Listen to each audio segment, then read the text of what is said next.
prácticamente es lo que les va a venir en su próximo parcial.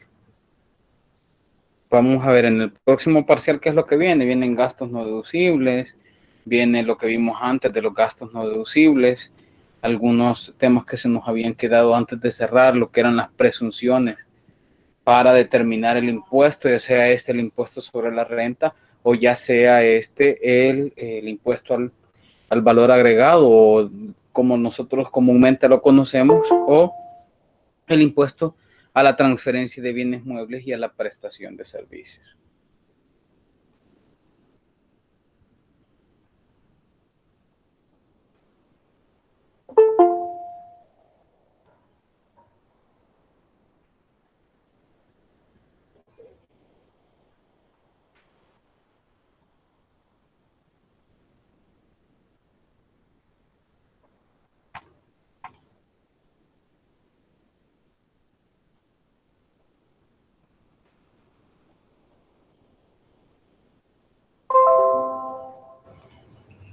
Lo que sí les sugiero es de que las preguntas, las dudas que les surjan, por favor, traten de decir cuáles son las dudas que tienen, porque eso les va a servir a ustedes que en el momento del parcial, pues lo puedan hacer más rápidamente.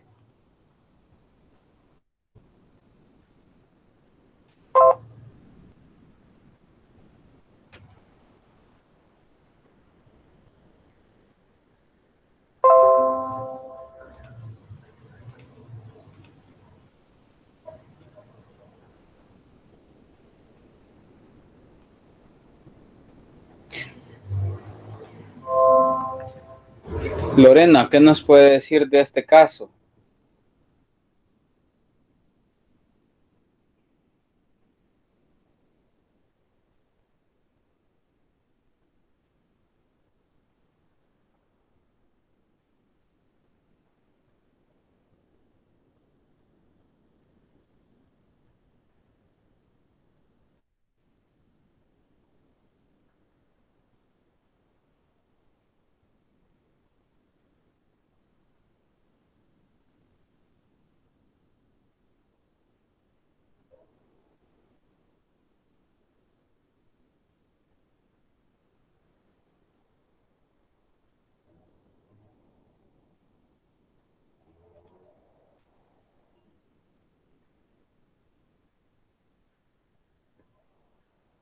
Licenciada Lorena Martínez está por ahí.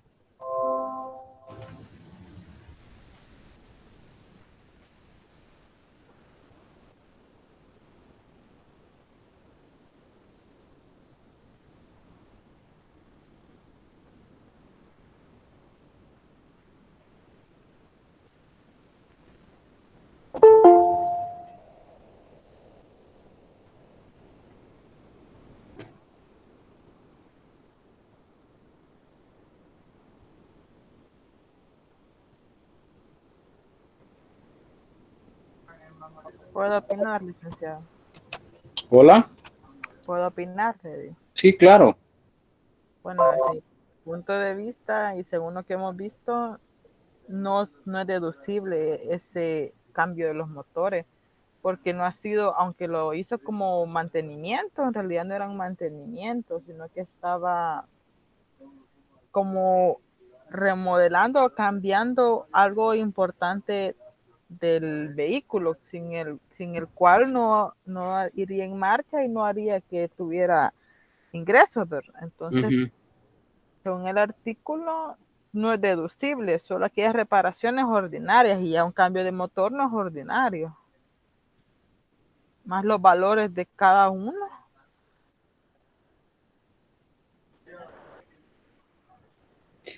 Gracias. Josué. ¿Puedo opinar? Sí, claro.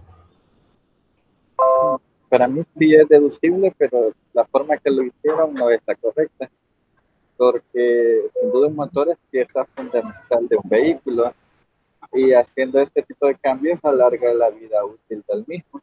Y se lo pueden deducir vía depreciación, no como mantenimiento. Ok. Pero en este caso que la depreciación siempre se le va a aplicar, o sea, la depreciación siempre se va a tener va a tener el vehículo, siempre se va a determinar el gasto. Para mí, sí, me escuchan, no sé si me escuchan, es que este audífono no Sí, funciona. Sí, vaya, sí, se escucha. para mí, según el artículo, lo que dice, que se van a tomar en cuenta siempre y cuando no haya una remodelación o una ampliación de la estructura original de los bienes o incrementen su valor o prolonguen la vida de los mismos. Yo siento que en el caso del motor no están haciendo una remodelación, o sea, es una cosa que el vehículo se arruinó. Pero al Para, cambiar el motor de un vehículo, alarga su vida útil. Si digamos le haces un afinado completo del motor, este vehículo ya va a durar muchísimo más. por eso, pero si nos deducimos en el tiempo lo que es la depreciación, ahorita lo que necesitamos saber si este gasto de los 2.900 se pueden deducir. Es muy aparte si el vehículo va a durar más a largo tiempo. No, Alejandra, en este caso es si se puede deducir por la partida que utilizaron, que es la partida de mantenimiento. Porque si se lo deduce por la partida de mantenimiento, tendría que deducirse 5 por 2.900 en su totalidad. Es decir, que la deducción por la vía del mantenimiento tendría que ser, si fuese deducible acá el 100%, los 2.900 por 5, tendríamos 14.500 como deducibles. Si lo hacemos de la forma en la que nos dice Josué, tendrían que ser los 14.000 dólares que me dan 14.500 que nos da de comprar los motores. Hay que hacer una aclaración acá. Los motores tienen que ser nuevos.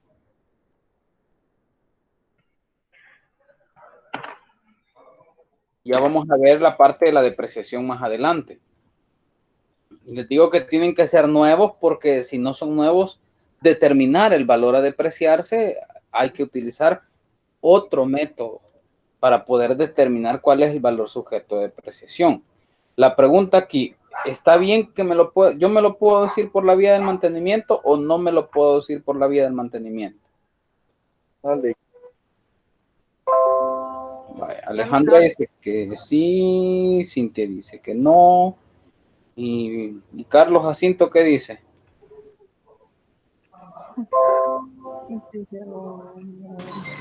Hola, Lick. Yo digo que igual por el método, por el lado de la depreciación, sí se la puede deducir.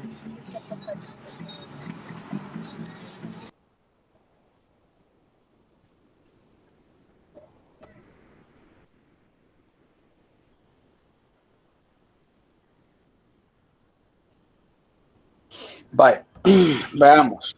Yo creo que no, Ok. ¿No se lo puedo deducir como, Stephanie? ¿Por la depreciación o por el mantenimiento? por, eh,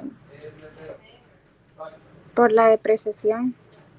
Sí, está bien así que se lo deduzca, así como lo ha deducido ahorita, por la vía del mantenimiento.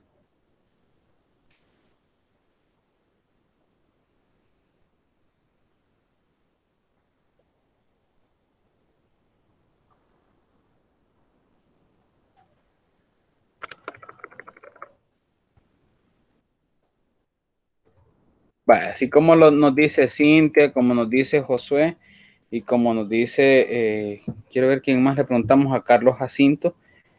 En efecto, por la vía del mantenimiento yo no lo puedo, no me lo puedo deducir.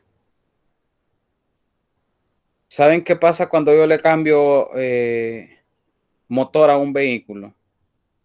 Tengo que ir de nuevo al BMT, tengo que hacer de nuevo experticia, tengo que hacer una escritura para el cambio del motor de un vehículo, ya sea porque el motor del otro vehículo está desahuciado y me sale más barato comprarle uno nuevo que comprarle uno que repararle el que ya tiene. Como lo dice en su análisis Josué, le estoy cambiando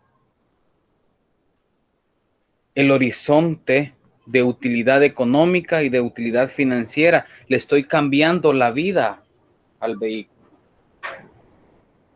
En sí, la vida del vehículo depende realmente del motor.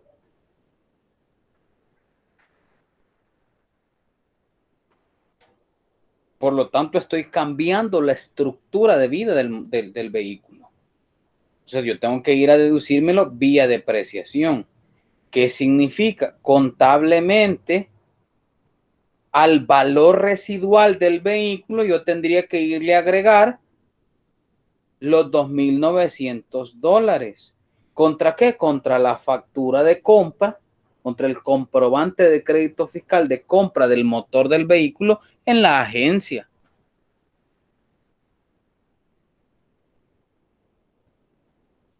Y tengo que ir a aumentar el valor del activo en $2,900 y empezar a deducírmelo vía depreciación.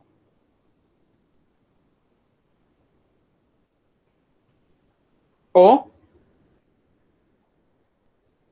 yo voy a depreciarme los motores, los 5 motores, en el tiempo que establece el artículo 30 de la ley del impuesto sobre la renta.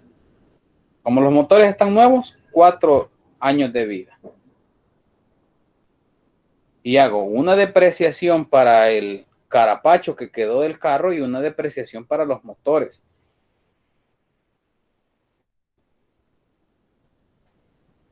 Tendría que individualizar la depreciación. ¿Por qué? Porque no coinciden las vidas económicas de los dos activos. Ni la del chasis ni la de los motores coinciden, aunque formen un solo cuerpo.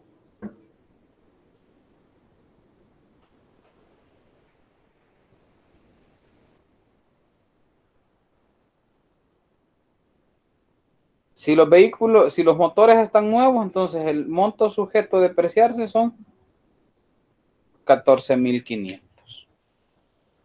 No puede ser vía mantenimiento porque el mantenimiento es cambio de bujías, cambio de aceite, cambio de la faja de tiempo, cambio de el cepillado de la culata, cambio de los asientos de válvula.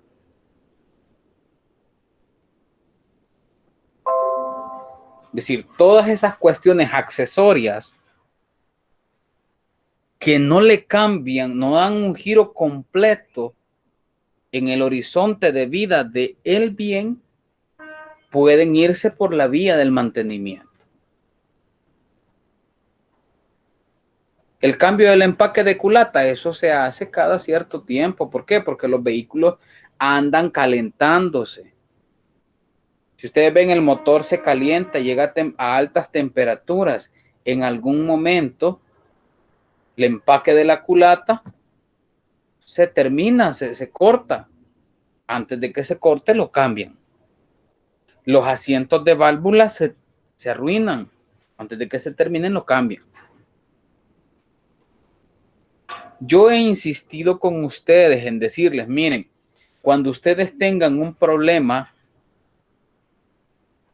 fiscal, hay que conocer el origen del problema.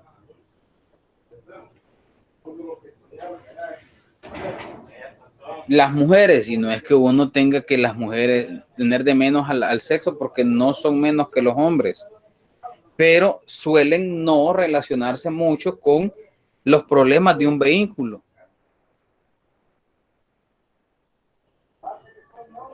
No están muy acostumbradas a saber qué es lo que se le quita, lo que se le pone a un vehículo, aunque hay algunas que sí lo sepan. Pero si tenés un problema contable de este tipo y fiscal de este tipo, tú tienes que saber qué es lo que le estás haciendo al vehículo. Buenas tardes, Roxana, bienvenida. Gracias, Lick. Buenas tardes. Qué milagro que la tengamos por acá. Nada de milagro, siempre estaba en clase.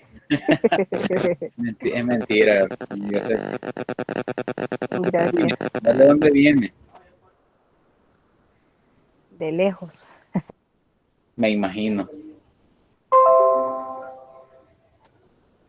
Entonces, en ese sentido, ustedes tienen que estar conocedores de qué es lo que se le está realizando al vehículo. Para que ustedes le puedan dar una respuesta a un contribuyente sin temor a equivocarse, vean si se le está cambiando el horizonte de vida al activo fijo que se está tratando.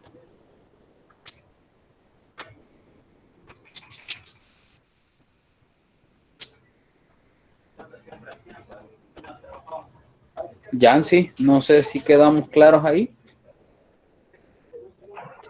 Sí, Ok. clarísimo.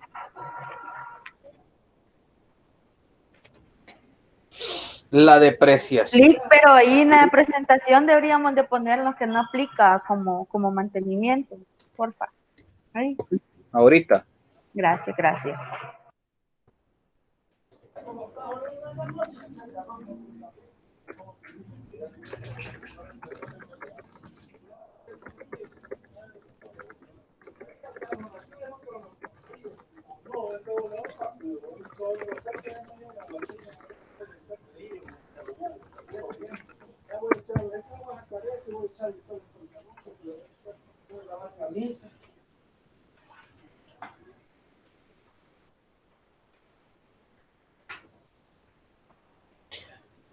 Bueno, veamos. Es deducible de la renta obtenida el costo de adquisición o de fabricación de los bienes aprovechados por el contribuyente para la generación de la renta computable de acuerdo a lo dispuesto en este artículo.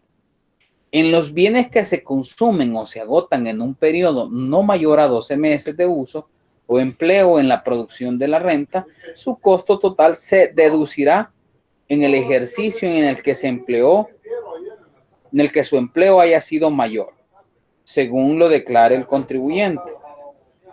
En los bienes cuyo uso o empleo en la producción de la renta se extienda por un periodo mayor de 12 meses, se determinará la cuota anual o una proporción de esta según corresponda, deducible de la renta obtenida de conformidad a las reglas siguientes.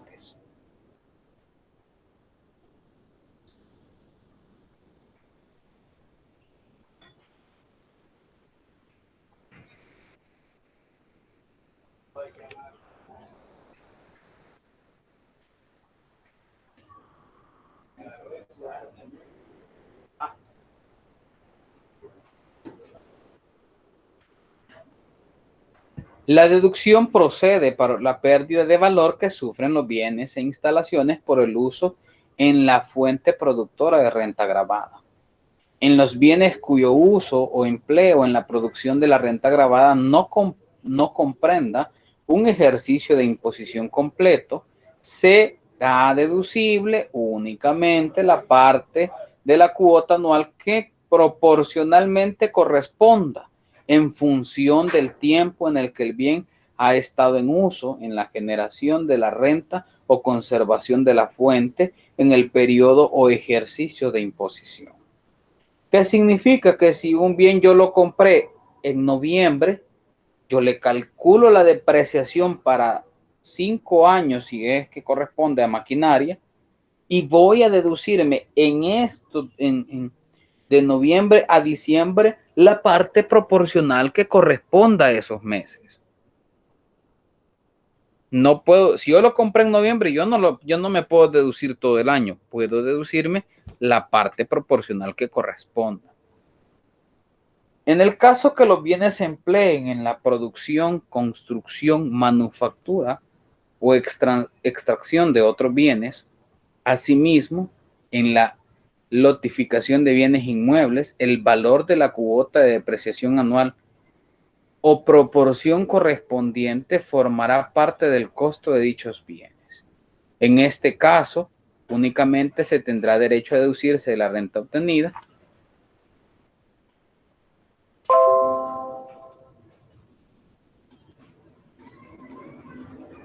una proporción de esta, según corresponda el deducible de la renta obtenida de conformidad a la regla siguiente. Esto ya lo habíamos visto.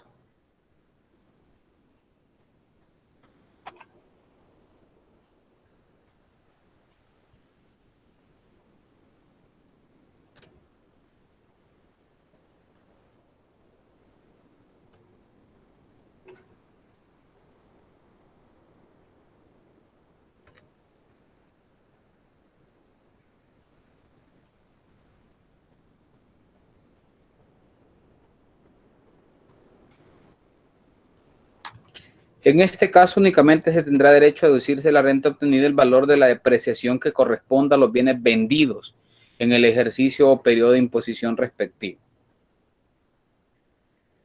El valor sujeto a depreciación será el costo total del bien, salvo en los casos siguientes. Cuando se tratare de maquinaria importada que haya gozado de exención del impuesto a la transferencia de bienes muebles y a la prestación de servicios en su importación, será como máximo el valor registrado por la DGA, la Dirección General de Aduanas, al momento de realizar la importación. ¿Qué bienes vienen con esas exenciones? Las maquinarias. Normalmente la maquinaria no paga derechos arancelarios a la importación y algunas no pagan IVA. De acuerdo al artículo 45 de la Ley del Impuesto, la transferencia de bienes y a la prestación de servicios, los vehículos automotores para las empresas que prestan el servicio de transporte de personal o el servicio de transporte de personal en el sector público, llamados don Genaro Ramírez y todo ese conglomerado de buceros que existe, ellos pueden depreciarse el valor que dice la IM4, la importación definitiva. No más de lo que dice la IM4. Cuando se tratare de maquinaria o bienes muebles usados, el valor máximo sujeto a depreciación será el precio del bien nuevo al momento de su adquisición, ajustado de acuerdo a los siguientes porcentajes. Si tiene un año de vida, solo podrá deducirse el 80% de depreciación. Si tiene 2 años, el 60%. Si tiene 3 años, el 40%. Y si tiene 4 años o más, solo puede deducirse el 20%. Los precios de los bienes señalados estarán sujetos a fiscalización. ¿Qué significa?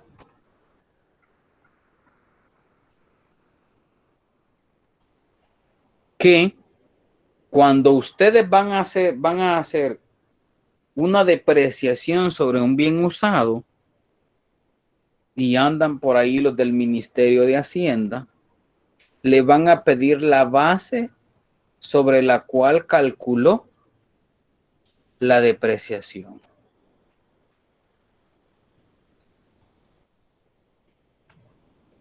Veamos un caso acá.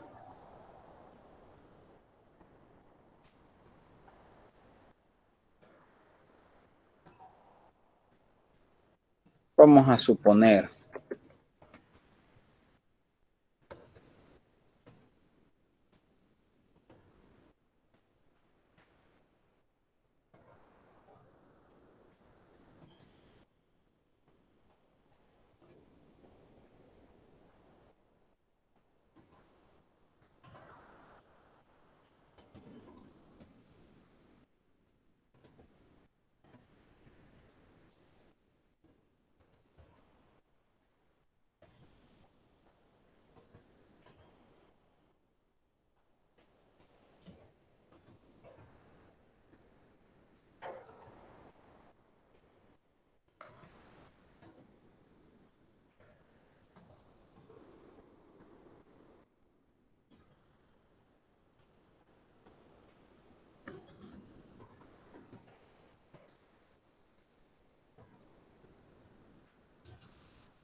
vaya, ¿quién me dice la respuesta?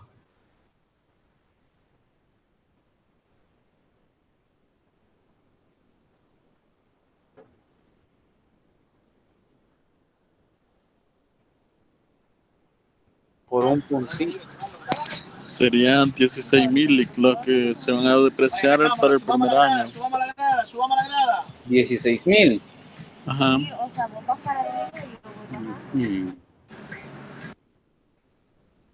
¿Todos están de acuerdo con Carlos?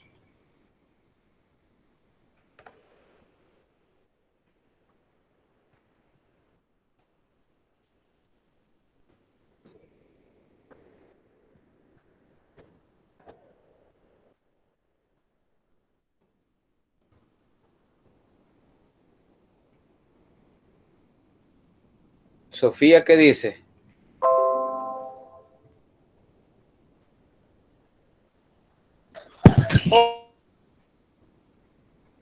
Escuché muy bien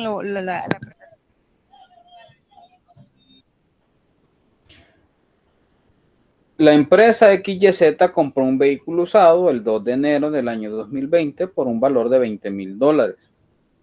El vehículo costaba nuevo.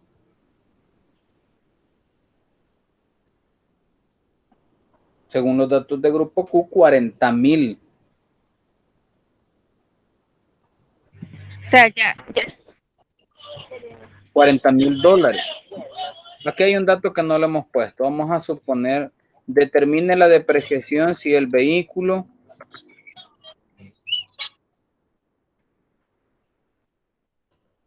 es año, es del 2019, perdón.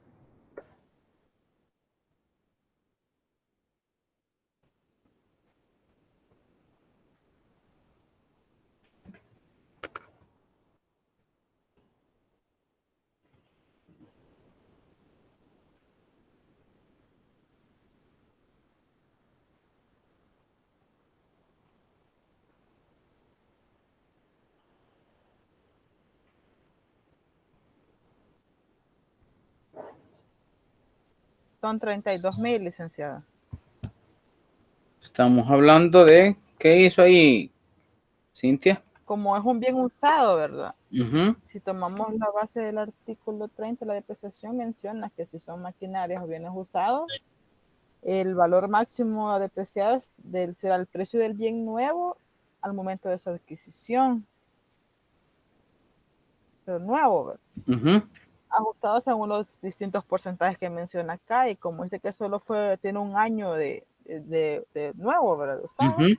es el 80% de depreciación. Y como dice que el bien nuevo, use los 40,000 por el 80%.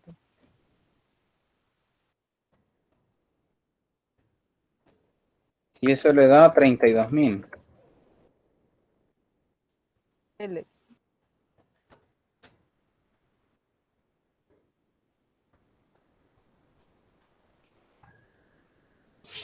¿Están de acuerdo con Cintia?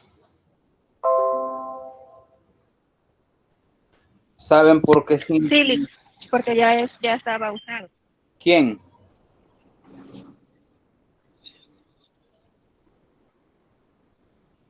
Ajá, pero lo multiplicó por el 80%. ¿Por qué no lo multiplicó por el 60%?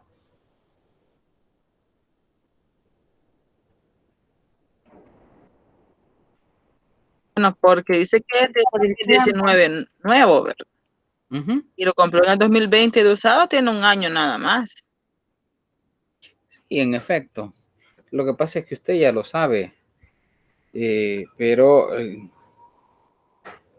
ya lo sabe y lo ha hecho bien. Entonces les preguntaba a los demás por qué no lo había hecho usted por 60 y no que lo hizo por 80. Y es por lo que, bueno, el bien se compró usado el 2 de enero del 2020, mientras que el carro es del año 2019. Entonces, del 2019 al 2020, el carro tiene un año o más, pero tiene menos de 2 años de haber salido al mercado. Entonces, obviamente le corresponde el precio del bien nuevo, que son los 40,000, por el 80%, que es lo que nos dice el artículo. Si tiene menos de 2 años, va a ser el 80% de ese valor. En efecto, Cintia. Ya no sé ni cuántos puntos lleva y me manda un mensaje. Ya me acuerdo.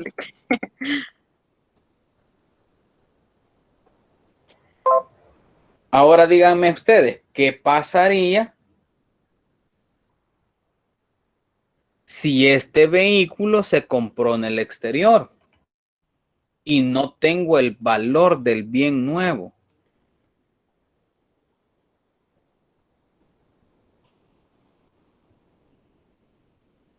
Valor de mercado, ¿cómo lo encontraría en el mercado? Ese tomaría de referencia.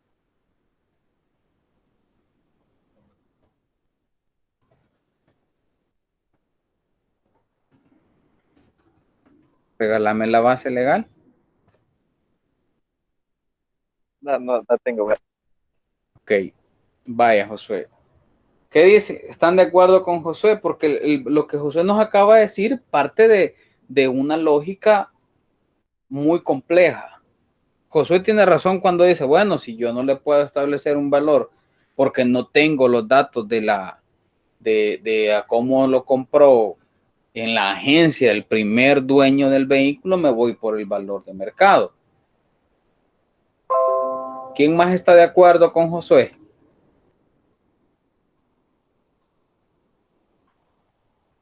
Siento que sí, para valor de mercado. Estoy de acuerdo, pero estoy recordando del artículo.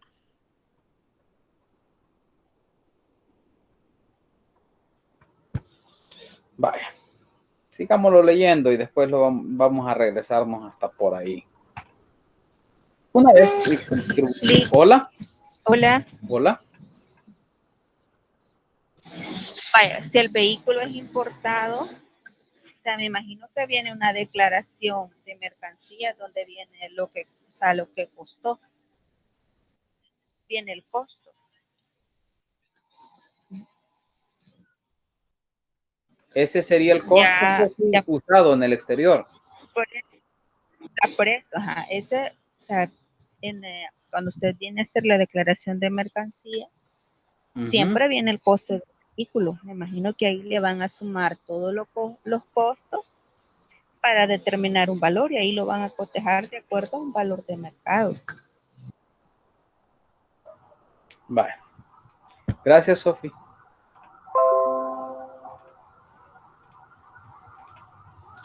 Una vez que el contribuyente haya adoptado un porcentaje para determinado bien, no podrá cambiarlo sin autorización de la Dirección General de Impuestos Internos.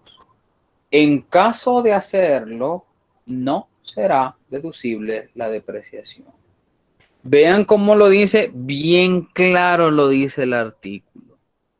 Una vez que el contribuyente ha adoptado un porcentaje para determinado bien, no va a poder cambiarlo. Mire que hoy hoy hoy lo voy a depreciar a 4, no, pero fíjese que no quiero, mejor lo deprecio a 5. Para efectos financieros bien puede, pero para efectos fiscales no podemos estar jugando en que una vez lo deprecio 5, otra vez lo deprecio 4. La ley me establece los plazos. Me dice en el 3, el contribuyente determinará el monto de la depreciación que corresponde al ejercicio periodo de imposición de la manera siguiente. Aplicará un porcentaje fijo y constante sobre el valor sujeto de depreciación. Los porcentajes máximos de depreciación permitidos serán 5% para las edificaciones, 20% para la maquinaria, 25% para los vehículos y otros bienes inmuebles. ¿Qué creen ustedes que pasa si yo voy y le digo al fisco, mire, yo no lo quiero depreciar en el edificio, yo no lo quiero depreciar en 20 años, que correspondería a 20, 100 entre 20, 5%. Yo lo quiero depreciar en 30 años. Y presento un acuerdo de junta de accionistas, que es algo utópico porque nadie lo va a hacer, para depreciarlo en 30 años y no en 20, como es el mínimo. que la administración tributaria permite. ¿Creen ustedes que tendría problemas esa empresa si llega y le pide permiso al ministerio para depreciarlo en 30 años y no en 20?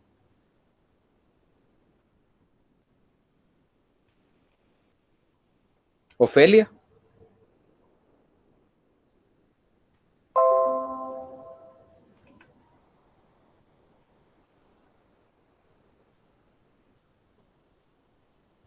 Mónica Gabriela.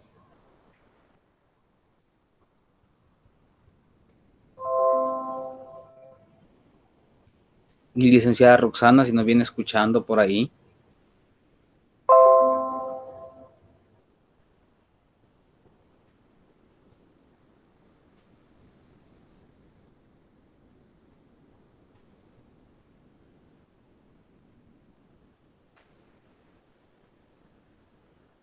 Vaya, hoy no escucha a nadie. Vaya, dejemos esa pregunta para el parcial entonces. Continuemos. Hola, Lick, perdón. Hola, ¿quién habló? Hola. Hola, licenciada. Sí. Hola, licenciado Félix. ¿Cómo está? Con gripe, pero aquí estamos. Vaya, pues. ¿Cuál era la pregunta, perdón? La pregunta es si podría tener problemas una empresa para pedir que un edificio, pedirle permiso al Ministerio de Hacienda para depreciar un edificio en 30 años y no en 20, como es el mínimo.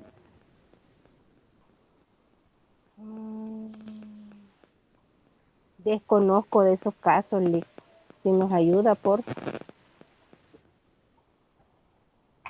Cintia, ¿qué nos puede decir? Es que se menciona que ese es un porcentaje fijo y constante. Pero es mínimo. Y el máximo es el 20%. No, o sea, el mínimo, o sea, solo puede, el máximo. No entiendo qué es lo que entiende usted por máximo o mínimo, porque hay tres tipos, aquí está por tipo de activo. Las edificaciones, el porcentaje máximo de depreciación es el 5%. Es decir, que se lo puede deducir en 20 años, pero no se lo puede deducir en 19, porque si se lo deduce en 19, ese porcentaje aumentaría. El punto es si en vez de deducírselo en 20, se lo dedujera en 30. Sí, yo creo que no tenía ningún inconveniente. Exacto.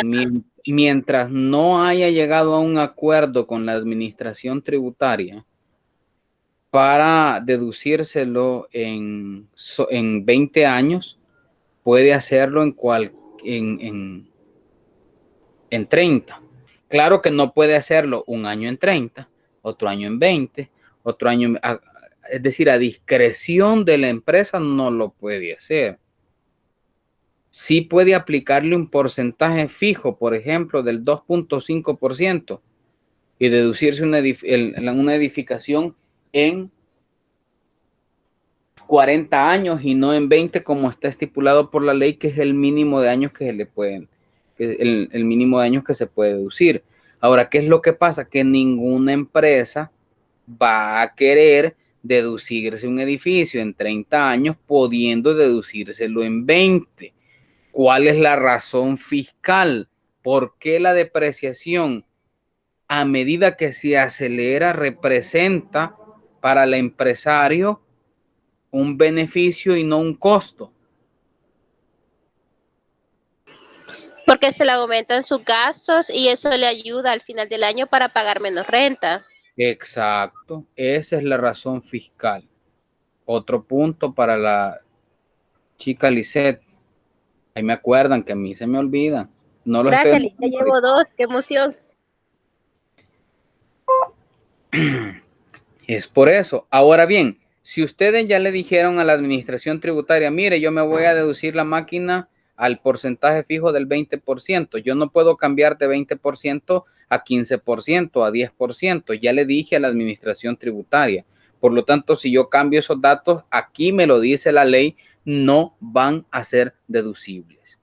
Determinado el valor de la depreciación de la manera que lo establece este numeral, se aplicará a dicho valor las reglas establecidas en los numerales 1 del inciso tercero de este artículo para determinar el valor de depreciación deducible.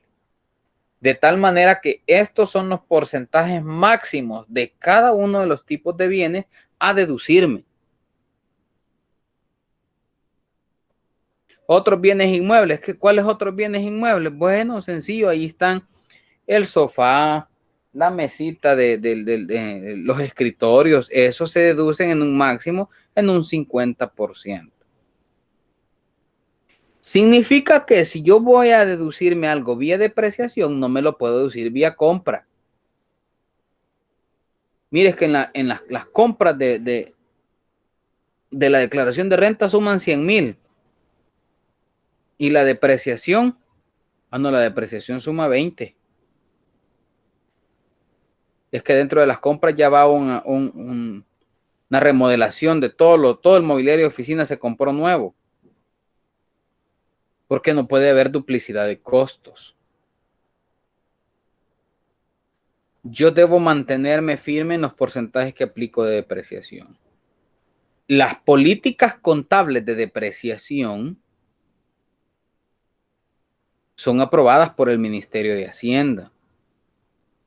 Si yo quiero aplicar, este es el método de la línea recta, que es el que normalmente se utiliza. Pero no significa que no pueda yo aplicar otro método.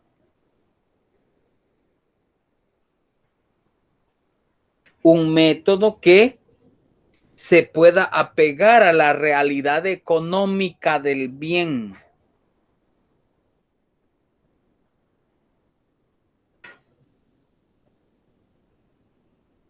Hay bienes que por el tiempo, que por el espacio geográfico en el que están ubicados, sufren mayores deterioros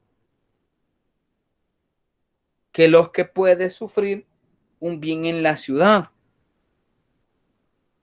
Los vehículos, por ejemplo, de Norteamérica, cuando nosotros compramos de esos carros revolcados que vienen de Estados Unidos, hay algunos que vienen de ciudades donde nieva demasiado. Si neva demasiado en esos lugares, los motores se llenan de salitre. El salitre es lo mismo que ustedes conocen como moho.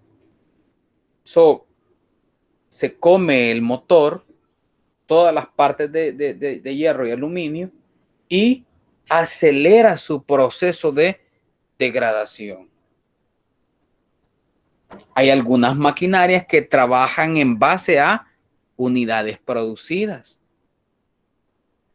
Por lo tanto, su depreciación no puede hacerse en un porcentaje fijo.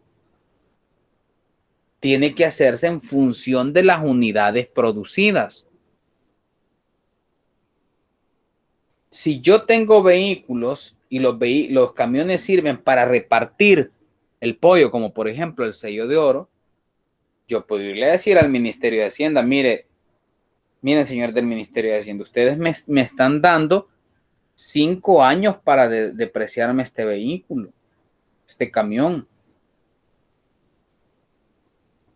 Pero no están tomando en cuenta las distancias que el camión recorre en un solo año. Yo no puedo depreciármelo en 5 años. En 5 años el camión está inservible.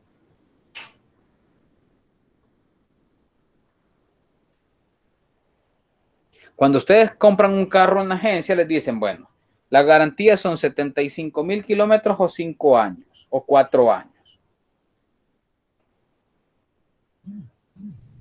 Y ustedes deciden si los kilómetros o los años.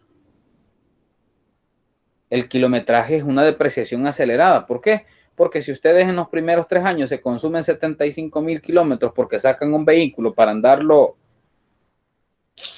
en Uber, obviamente ese vehículo se va a depreciar con mayor facilidad que otro que es utilizado como un vehículo familiar o como un vehículo empresarial.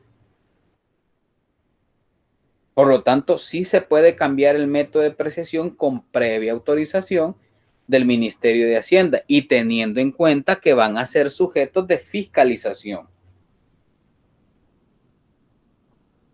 Una vez que el contribuyente adoptó el porcentaje, ya no puede cambiarlo. Las erogaciones realmente realizadas para la adquisición, creación, elaboración o construcción de los bienes a que se refiere el artículo deberán demostrarse por medio de documentos de pago idóneos. En ningún caso el impuesto sobre la transferencia de bienes raíces se considera parte del costo de adquisición de los bienes inmuebles para efectos del cálculo de la depreciación de tales bienes. ¿Qué significa? Que si el edificio que ustedes ven allá esté valorado en $500,000, de esos $500,000, una parte lo cuesta el terreno y otra parte el edificio, la construcción. Y los terrenos no se deprecian. Por lo tanto, la depreciación es individualizada solo sobre aquellos bienes que establece el artículo 30.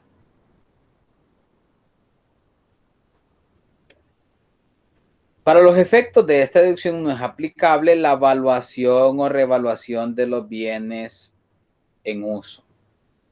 ¿Saben con qué me he encontrado cuando estoy haciendo fiscalización sobre costos?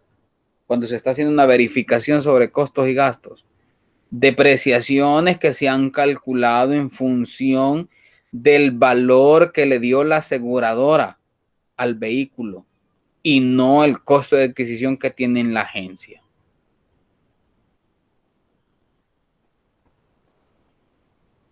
Eso no es válido. El contribuyente podrá reclamar esta depreciación únicamente sobre bienes que sean de su propiedad y mientras se encuentren en uso y en la producción de ingresos gravables. He encontrado algunos contribuyentes que quieren deducirse la depreciación que le pagaron a su empleado. Eso no se lo pueden deducir. El bien no es de ustedes. Es que es un arrendamiento financiero con promesa de venta. No hay problema. Haga lo que usted quiera con sus contratos. Pero la promesa de venta no constituye escritura pública de propiedad. El arrendamiento puede ser operativo o puede ser financiero. Si es un leasing financiero, no puedo deducírmelo. Si es un leasing operativo, no puedo deducírmelo.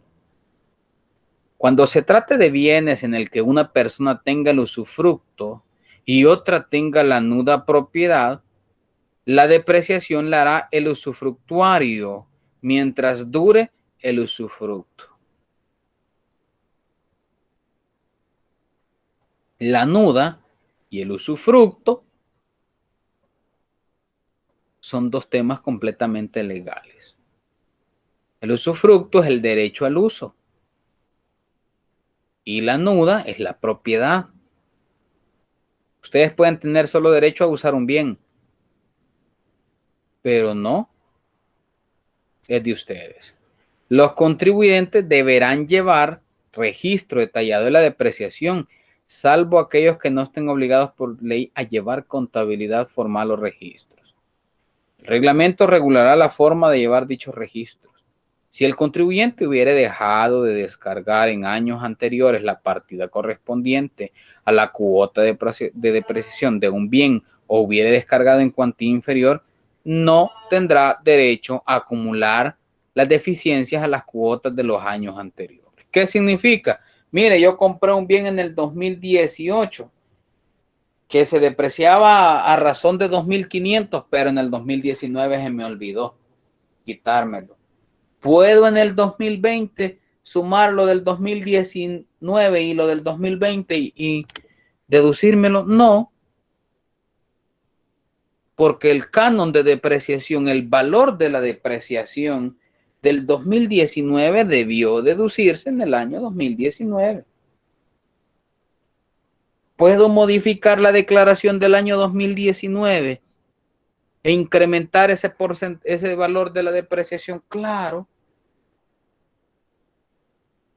pero nace el 104 que va a tener que ser validada por auditores a través de un auto de designación que ordena la fiscalización del ejercicio impositivo 2019. ¿Y le van a ir a ver la depreciación nada más? No. Hay que irle a validar todos los ingresos, todos los costos y todos los gastos.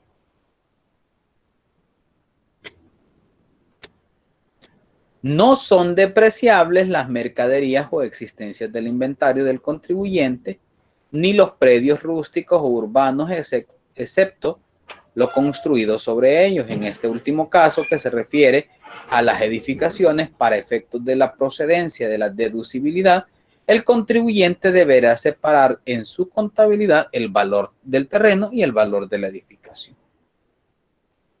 Cuando el bien se utilice al mismo tiempo en la producción de ingresos gravables y no gravables que constituyan renta, la deducción de la depreciación se admitirá únicamente en la proporción que corresponda a los ingresos gravables de forma prevista en el artículo 28, inciso final de esta ley.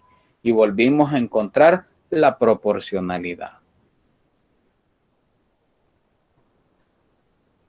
Decir que si un bien sirve tanto para la fuente generadora de renta gravable como para la no gravada, y el valor de la depreciación es 2.500, los ingresos gravados son 100.000 y los ingresos no gravados son 100.000, tenemos que el 50% de la totalidad de los ingresos son gravados. Por lo tanto, los 2.500 solo son deducibles en un 50%.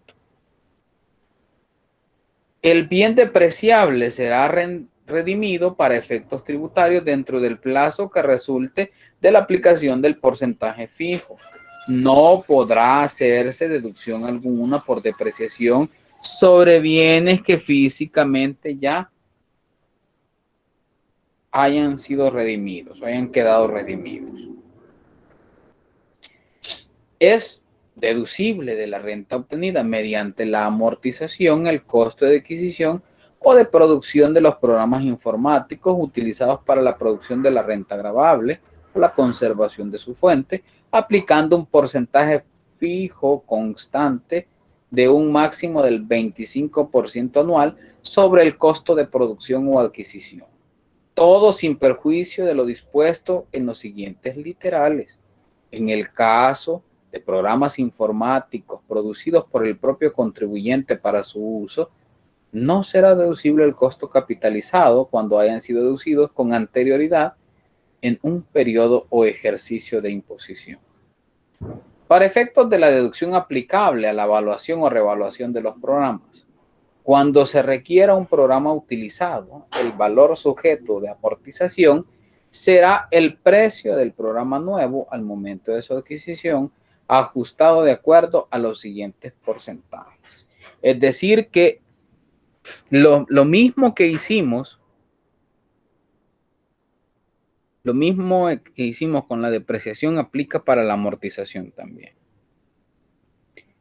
En el caso de los programas de software cuyo uso o empleo en la producción de la renta gravada no comprende un ejercicio de imposición completo, será deducible únicamente la parte de la cuota anual que proporcionalmente corresponde en función del tiempo en que el bien haya estado en uso de la generación de la renta o conservación de la fuente en el periodo o ejercicio de imposición. El contribuyente solamente podrá deducirse la amortización del programa o software de su propiedad y mientras se encuentre en uso o en la producción de ingresos gravables. Cuando el software se utilice al mismo tiempo en la producción de ingresos gravables y no gravables, vuelve otra vez la proporcionalidad. Si el contribuyente hubiese dejado de descargar en años anteriores la partida correspondiente a amortización, no va a tener derecho de acumularla.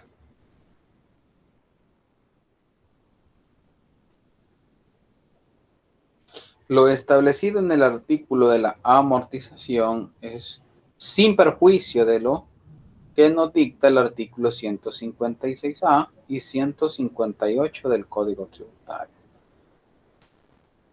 Recuerden que en el caso de estos bienes hay una retención para quienes venden el servicio.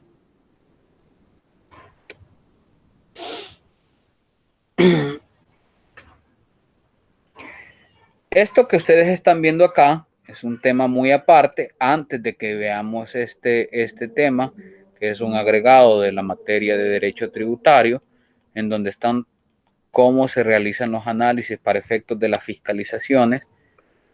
Vamos a darle respuesta a uno de los casos que teníamos acá. Compró un vehículo usado de dinero por valor de 20,000, el vehículo es traído, es decir, que viene de Estados Unidos. Bien. Sofía nos decía que al momento de importar el vehículo tiene un valor en aduanas. Claro, tiene una IM4, una importación definitiva y también una factura de venta o una factura de exportación de quien lo está vendiendo allá en Estados Unidos. Ahora, si yo no tengo forma de comprobar el valor del bien nuevo, entonces no tengo base para aplicar depreciación. Y si yo no tengo base para aplicar depreciación, pueden pasar dos situaciones. Una, que tenga el precio del vehículo nuevo. Y dos, que no lo tenga. ¿Qué? El precio. Que no tenga forma de establecer el precio. Si tengo el precio, perfecto. Veo el año y el costo y aplico lo que dice el artículo 30. Y si no tengo el precio, pues ni modo, a pagar renta.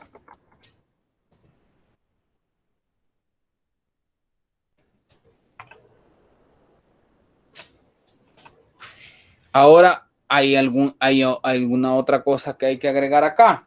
Esto es para efectos de renta. Para efectos de IVA, si el vehículo va a ser utilizado en la fuente generadora, es decir, para el hecho generador, no hay problema, usted puede deducírselo.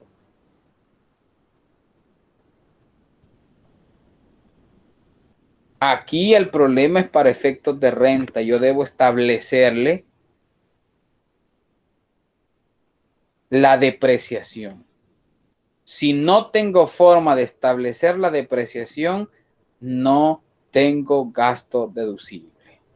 Por lo tanto, el gasto por depreciación que yo le calcule al vehículo va a corresponder a un gasto no deducible, que disminuye el valor de los gastos en su totalidad y aumenta el pago del impuesto sobre la renta.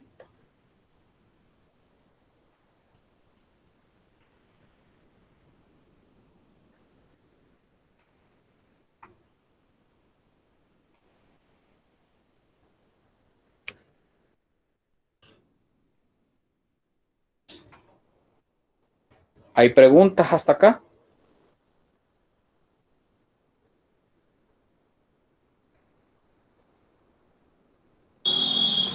Hola, Eric. Hola, Fíjese que a mí no me queda bien claro porque, digamos, si pagó 20,000, se va a deducir los 32,000 porque es en base al precio, como que si lo, bueno, al precio de la persona que lo compró como nuevo. Ah, este. Ajá. Te vas a deducir 32,000 porque el precio del bien nuevo era $40,000, ¿sí? Y la ley te dice que si el bien no tiene más de un año, tú puedes deducirte. Tú puedes deducirte como valor máximo el precio del bien nuevo por el porcentaje que aplica. Así de que acá, aunque a ti te haya costado 20,000, tú te puedes deducir 32,000. Parece ilógico, sí es cierto, parece ilógico que hayas pagado 20,000 y tengas derecho a deducirse $32,000. Pero si tú puedes comprobarle al fisco que ese bien valía 40,000 nuevo y todavía va un año, apenas va un año, tú puedes deducirte el 80%. ¿Qué pasaría acá si mantenemos esto, pero el vehículo es del 2018? ¿Cuántos años irían? Acá irían 2 años. Si van 2 años, solo puedes deducir vía depreciación el 60%. Vamos a dejar este con el 80%. Este es el 60%. 6 por 4, 24,000. Ese sería tu valor sujeto a depreciarte. ¿Por qué? Porque el bien valía 40,000. Y la ley no te dice que no te puede, aunque no te habla del precio de compra usado, te habla del precio de compra nuevo y eso lo multiplicas por el factor que te da el artículo 30. El artículo 30 te da los factores para cada una de las edades del bien que estás comprando usado. ¿Qué pasaría si te costó 20,000, pero el vehículo se compró en el 2017? Si el vehículo se compró en el 2017, tú solo tienes derecho a deducirte el 40%. Es decir, que sería el 40%. 4 por 4, 16. Tú solo podrías deducirte $16,000. ¿Cuánto diste? 20. Pero yo solo puedo deducirme 16. Aquí se enoja el contribuyente. Aquí le conviene. Aquí le conviene. Pero es obvio que en la vida real vos no vas a encontrar un bien que te cueste un año después 20,000. No va a perder un vehículo $20,000. No va a perder la mitad de su valor. ¿Me entiendes? Acá lo más que te pueden decir por un vehículo en la vida real es que pasó de valer 40,000 y te lo van a dar en $34,000. No sé si aquí te confundiste porque te ve un poquito utópico que te lo van a vender en 20,000, pero puede pasar si alguien anda, como dicen por ahí, que no tiene para pagar las deudas y necesita, puede pasar.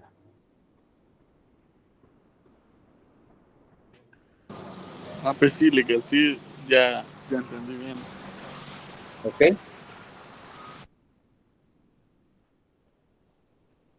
¿Alguna otra pregunta?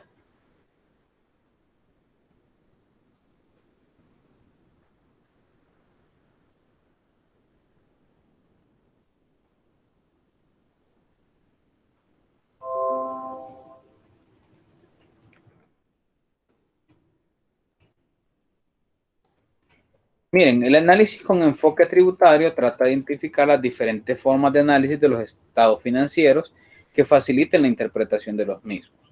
Identificar áreas críticas dentro del estado de resultados, dentro del análisis de los estados financieros y utilizar los componentes de las declaraciones para identificar diferentes indicadores tributarios.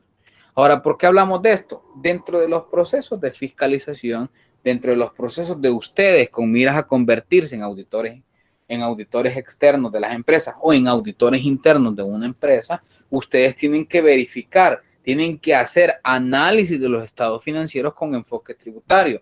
¿Por qué? ¿Para qué le sirve al auditor? Porque el auditor tiene que tener métodos de control interno.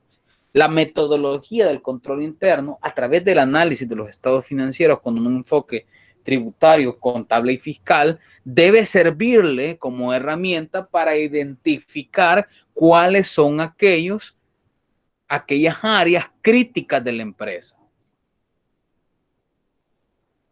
porque las áreas críticas de la empresa representan un riesgo.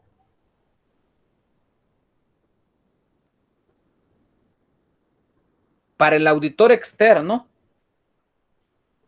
el auditor que ha contratado a la empresa para que le analice financiera y contablemente los estados financieros y todo lo que tiene que ver con la contabilidad, esta es una herramienta que le permite identificar posibles fugas de capitales, posibles desviaciones de efectivo, posibles fraudes.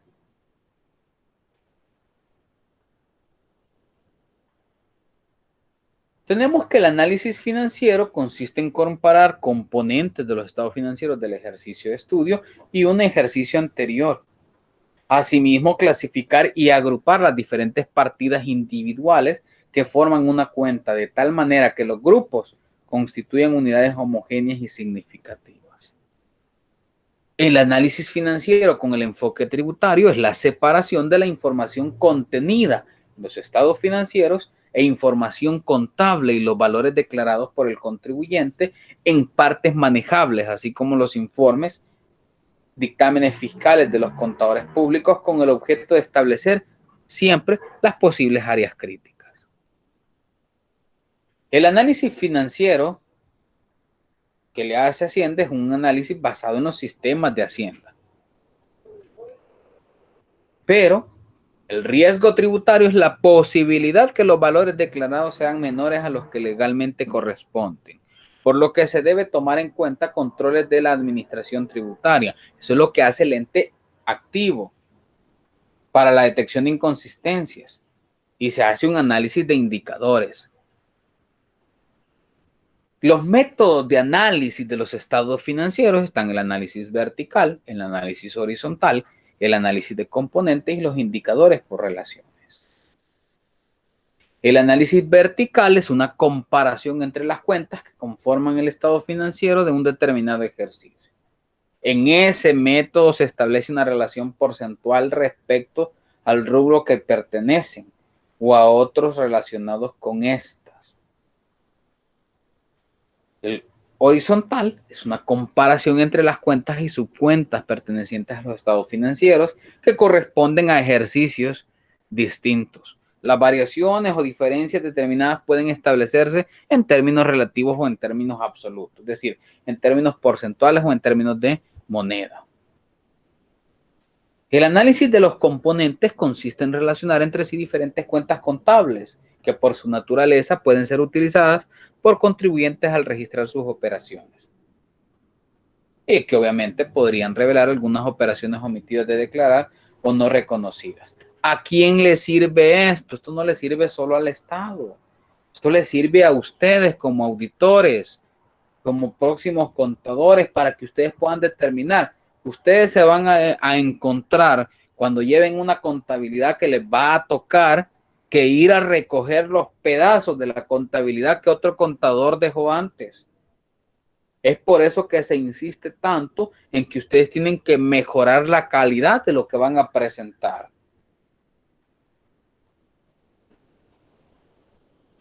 Porque uno se encuentra que el contador anterior tenía gastos del 2019 en el 2020.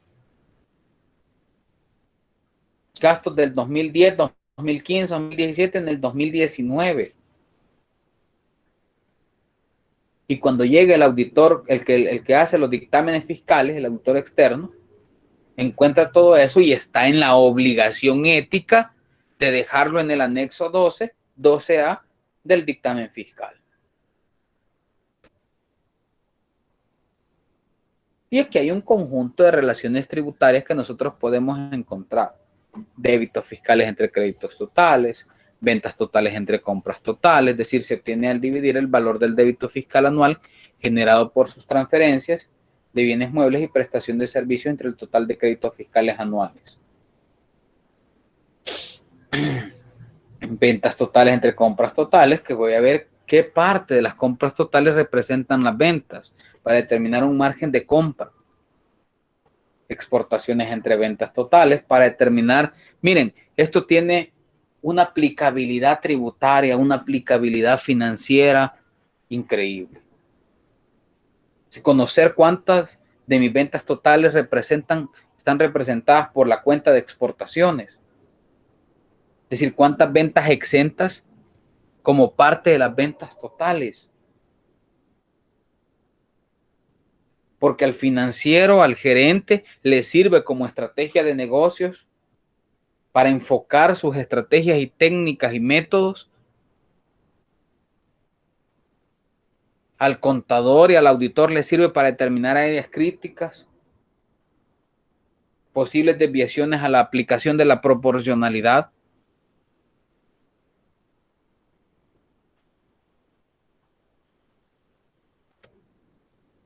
Aquí tenemos un poco más de algunos otros indicadores.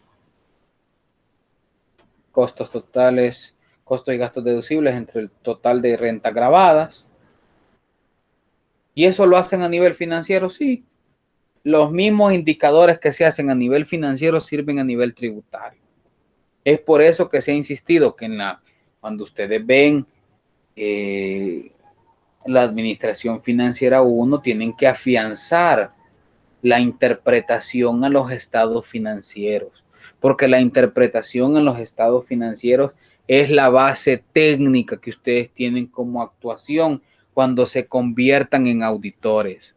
El auditor no solo va a ir a revisar si la partida está correcta, si se cargó o se abonó la cuenta correcta, sino que tiene que ir a revisar aquellos indicadores que me presentan en los estados financieros y que pueden representar áreas críticas para la empresa.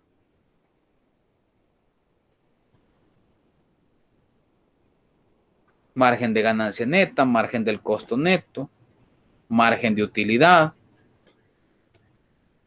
relaciones como el margen de comercialización, el volumen del inventario, proporciones de gasto. ¿Para qué me sirve esto? Costo de ventas entre el inventario promedio. A medida que el índice aumenta, puede ser que hayan inventarios obsoletos o me pasé en la compra de los inventarios. Y ese tiene un trasfondo tanto financiero como fiscal. Porque si me pasé en la compra de los inventarios, puede ser que esté generando costos extra a la administración y esté pasando partidas por desperdicios.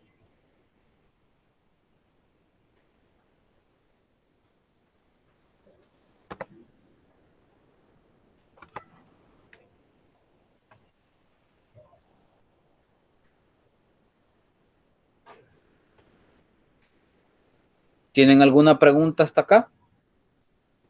Si no, nos quedamos hasta acá. Nos vemos el miércoles, que será la última sesión en la que vamos a estar. El próximo lunes es su hermoso y bello parcial. Así de que a partir del próximo lunes a las 9 de la noche ustedes ya van a descansar de derecho tributario.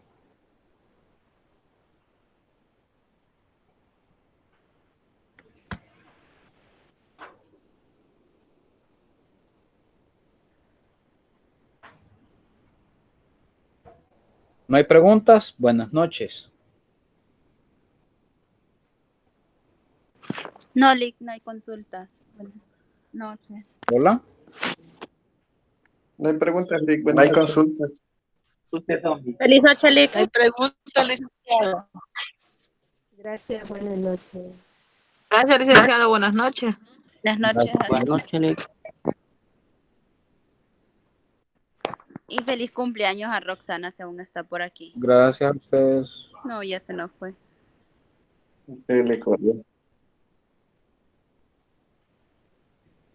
Ya se fue a celebrar.